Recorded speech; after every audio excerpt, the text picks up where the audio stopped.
जी नाज़रीन, करमपुर मां अवां सां अहम ख़बर जी आगाही शेयर कंदा हलूं। करमपुर में सिंध हुकूमत जे ऐलान लॉकडाउन ते अमल न थियो। करमपुर शहर में माण्हुनि जी तमामु घणी रश।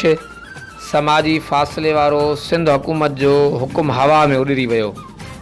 करमपुर पुलिस पंहिंजे फ़र्ज़ खां गाफ़िल रहंदे थाणे ताईं महदूद शहर में ज़रूरत खां ज़्यादा रश हुअण सबबि शहर ऐं इलाइक़े में आलमी वबा कोरोना वायरस फैलजण जो ख़तरो। वस वारा करमपुर ऐं इलाइक़े जी हालत ज़ार ते रहम खाई नोटिस वठण सां गॾोगॾु सिंध हुकूमत जे लॉकडाउन वारे ऐलान ते अमल कराइनि। जी नाज़रीन, करमपुर मां अवां सां आम ख़बर जी आगाही शेयर कंदा हलूं त करमपुर में सिंध हुकूमत जे ऐलान लॉकडाउन ते अमल न थियो। करमपुर शहर में माण्हुनि जी तमामु घणी रश।